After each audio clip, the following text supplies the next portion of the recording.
জাতীয় ঐক্য কমিশনের বিভিন্ন প্রস্তাবনার মধ্যে বিএনপি নোট অফ ডিসেন্ট দিয়েছে। এখন আসলে বিএনপি কোন কোন বিষয়ের উপরে নোট অফ ডিসেন্টটা দিয়েছে এবং কেন দিয়েছে সেই বিষয়টা আসলে জানা প্রয়োজন, আর ওই বিষয়গুলো এখন আমি আপনাদের সামনে উপস্থাপন করব। এক নাম্বার যে বিষয়টাতে বিএনপি নোট অফ ডিসেন্ট দিয়েছে তার মধ্যে প্রথমটা হচ্ছে যে সরকারি কর্ম কমিশন নিয়োগ। এখানে ঐক্য কমিশনের প্রস্তাবনাটা ছিল 7 সদস্যের বোর্ডে 2 জন সরকারি দল আর 5 জন বিরোধী দল থেকে।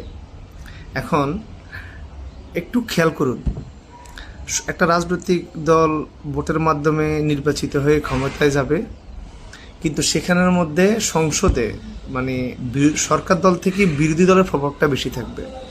তাহলে তো মানুষ ক্ষমতা যাওয়ার থেকে বিরোধী দলে যাওয়ার জন্য বেশি প্রায়োরিটিতে থাকবে। তো সেক্ষেত্রে বিএনপি নোট অফ ডিসেন্টটা দিয়েছে যে বোর্ডে বিরোধী দলের অতিরিক্ত প্রভাব থাকবে।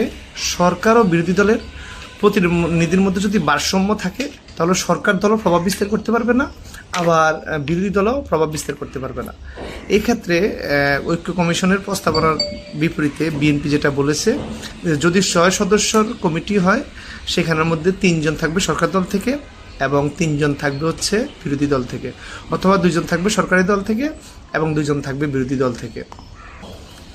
বিএনপির নোট অফ ডিসেন্টের দ্বিতীয় আর্টিকেলটা ছিল দুর্নীতি দমন কমিশন নিয়োগে, যেখানে ঐক্যমত কমিশনের প্রস্তাবনাটা ছিল 7 সদস্য বোর্ডে 1 জন সরকারি দল, 3 জন বিরোধী দল এবং 3 জন নিরপেক্ষ।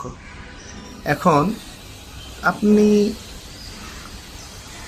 মানে ক্ষমতায় ভারসাম্য আনতে চাচ্ছেন, সেখানে যদি সরকারের দল থেকে বিরোধী দলের বেশি হয় অথবা বিরোধী দল থেকে যদি সরকার দলের বেশি হয়, তাহলে এখানের মধ্যে ভারসাম্য আর কি আসলো?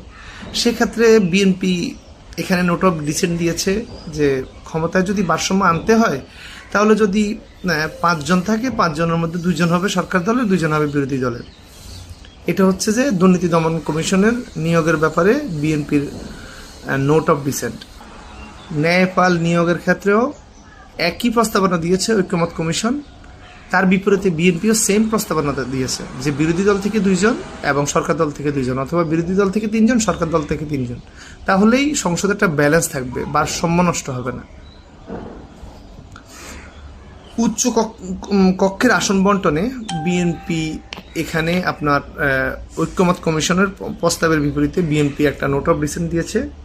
তো এখানে ঐক্যমত কমিশনের যে প্রস্তাবটা ছিল সেটা হচ্ছে যে উচ্চ কক্ষে 100টি আসন নিম্ন কক্ষের ভোট অনুপাতে বন্টনের প্রস্তাব দিয়েছে। অর্থাৎ নিম্ন কক্ষ আমাদের